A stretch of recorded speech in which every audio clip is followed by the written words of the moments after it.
Step into a place full of new ideas and opportunities at Techno India University Tripura, where you learn, grow, and build your future. A place that truly helps your dreams become a reality.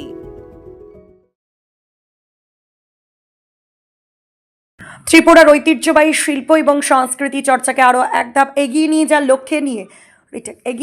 লক্ষ্য নিয়ে রবিবার আগরতলা রবীন্দ্র শতবার্ষিকী ভবনে অনুষ্ঠিত হয়ে গেল art society Agartala ত্রিপুরার বার্ষিক সমাবর্তন অনুষ্ঠান। এই সমাবর্তন অনুষ্ঠানে প্রধান অতিথি হিসেবে উপস্থিত ছিলেন ত্রিপুরা বিধানসভার সম্মানীয় মুখ্য সচেতক তথা বিধায়ক কল্যাণী সাহা রায়। এছাড়া অনুষ্ঠানে উপস্থিত ছিলেন চারু এবং কারুকলা জগতের এক ঝাঁক বিশিষ্ট শিল্পী, শিক্ষাবিদ এবং গুণীজনেরা। প্রদীপ প্রজ্বলনের মাধ্যমে অনুষ্ঠানের আনুষ্ঠানিক শুভ সূচনা করেন ত্রিপুরা বিধানসভার মুখ্য সচেতক কল্যাণী সাহা রায়। এরপরই আর্ট সোসাইটি ছাত্রছাত্রীদের পরিবেশনায় একটি মনোজ্ঞ সাংস্কৃতিক অনুষ্ঠান পরিবেশিত হয়। সমাবর্তন অনুষ্ঠানে আর্ট সোসাইটির বিভিন্ন পাঠ্যক্রম সফলভাবে সম্পন্ন করা কৃতী ছাত্রছাত্রীদের হাতে মানপত্র, শংসাপত্র এবং বিশেষ মেমেন্টো তুলে দেওয়া হয়। কৃতীদের হাতে পুরস্কার ও ডিগ্রি তুলে দিয়ে তাদের উজ্জ্বল ভবিষ্যৎ কামনা করেন উপস্থিত অতিথিরা। অনুষ্ঠানে প্রধান অতিথির ভাষণে ত্রিপুরা বিধানসভার মুখ্য সচেতক কল্যাণী সাহা রায় আর্ট সোসাইটির এই উদ্যোগের ভূয়সী প্রশংসা করেন। তিনি বলেন, শিল্প ও সংস্কৃতির বিকাশ ছাড়া কোনো সমাজ পূর্ণতা পেতে পারে না।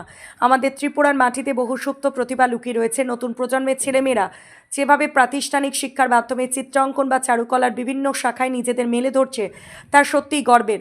আগামী দিনে ত্রিপুরা চারুকলাকে জাতীয় বা আন্তর্জাতিক স্তরে পৌঁছে দেওয়াই আর্ট সোসাইটি ত্রিপুরার মূল লক্ষ্য। ত্রিপুরা থেকে বিক্রম কর্মকারী report, crime press, Bengal news.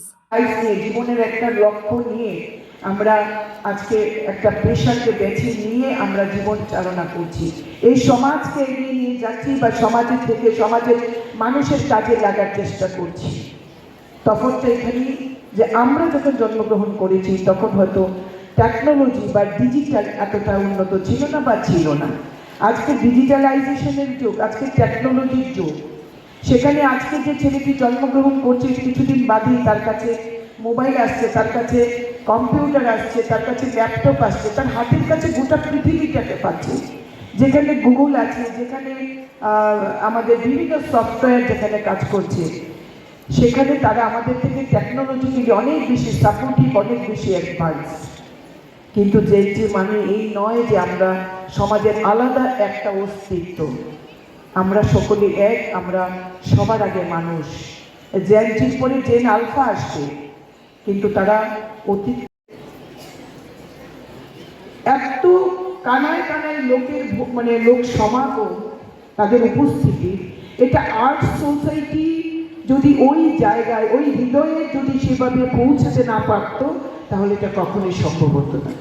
ধন্যবাদ আর্ট সোসাইটিকে যে এইভাবে আপনারা একটা শিশুকে প্রকৃত কারিগর করে তোলার প্রয়াস নিয়ে আজকে 21 বছরের জার্নি করে আজকে একটা বার্ষিক সমাবর্তন অনুষ্ঠানের আয়োজন করেছেন। শুধুমাত্র ছাত্রছাত্রীদের সম্বর্ধনা নয়, সেখানে শিক্ষক শিক্ষিকাদেরও আপনারা সম্বর্ধনা জ্ঞাপন করছেন, করে আপনারা আপনাদের যে মহানুভবতা, আপনাদের যে চিন্তা শক্তি এবং আপনাদের যে ভাবনা চেতনা, তার একটা বহিঃপ্রকাশ আজকে আপনারা উপস্থাপন করলেন।